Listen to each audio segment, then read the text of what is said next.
The campus of Aalto University is one of the greatest sites anywhere for Alvar and Aino Aalto's architecture. They made the general plan for the area and also designed its major buildings. Besides Aalto's work, we have also other very interesting architectural masterpieces on the campus. We can mention Raili and Reimo Pietilä's Dipoli building and also Otaniemi Chapel by Siren Architects. Aivan Helsingin lähettyvillä on luonnonkaunis Otaniemen alue, 7 kukkulaa niin kuin itsessään Roomassa. What was typical for Alvar and Aino Aalto's Otaniemi campus plan was that the university buildings were huge. For example, the main building was scattered with atrium courtyards and it spanned over a big area like an octopus. The highlight of the building is this auditorium and the theater outside, which is the location for many student initiation rituals.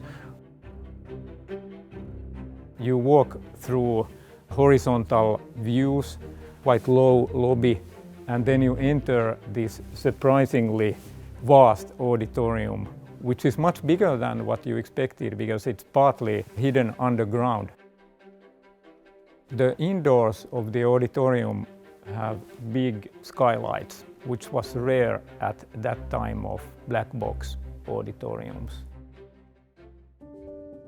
In the common areas of the main building, we see this ductility of materials.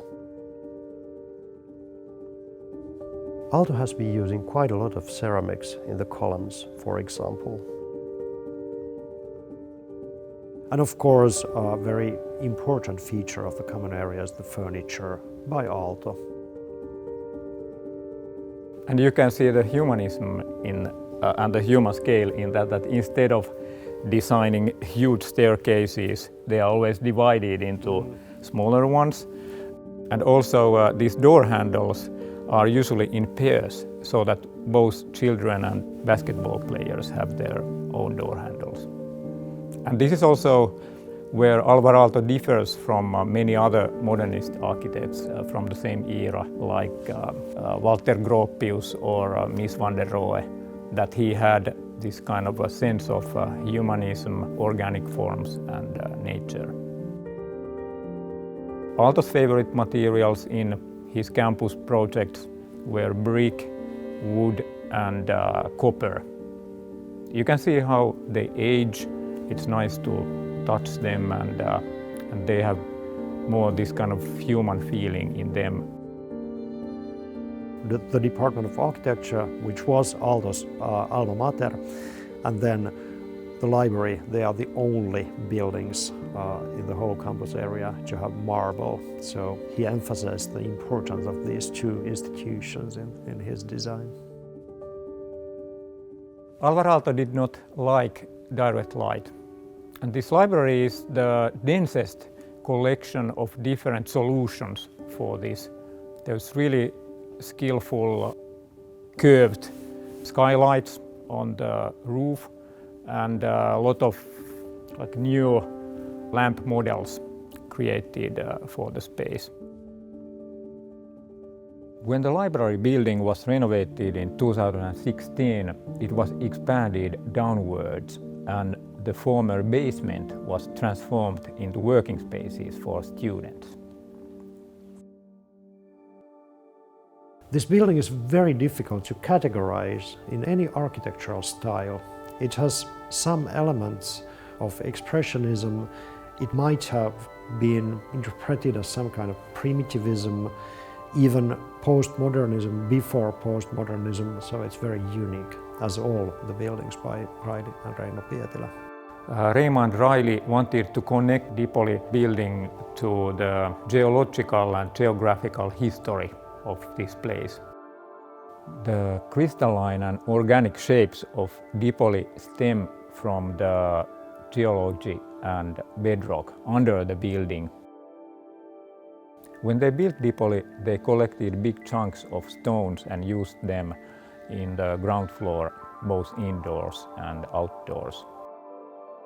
One can also see how the surrounding pine tree forest continues in the vertical rhythm of the first floor window frames. The office part of the building is made of rectangular spaces, and then these event spaces have more organic form.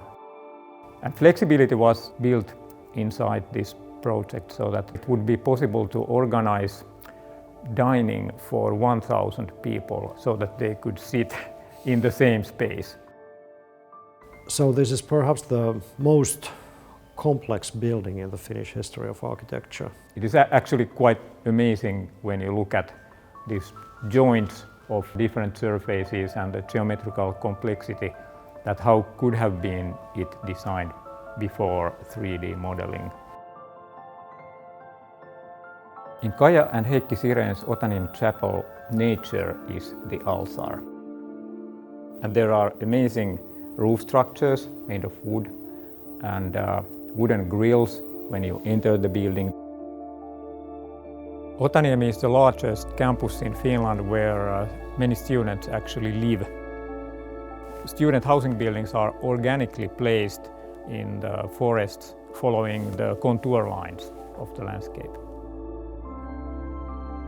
The shopping center is white, and the most distinct feature is the copper roof, which is created of fan-like design. Even if Alvar and Aino Aalto's campus plan was made already in 1940s, it has magnificently carried to our time. The Metro block is the first densification of the campus after Aalto University was established in 2010 as the merger of Helsinki University of Technology, School of Economics and University of Art and Design. The building is based on courtyards, certain kind of glazed atriums. The art and design area is very plain, almost Spartan and ascetic. The idea was that the contents and liveliness of the spaces comes from the students and their own work. When the business school suggested that they would have also some colors in the building, it was kind of obvious that it had to be the dollar green color. The importance of having high quality architecture in campus is that it inspires people and it also conveys a certain lifestyle, which in Aalto University's campus is open and natural.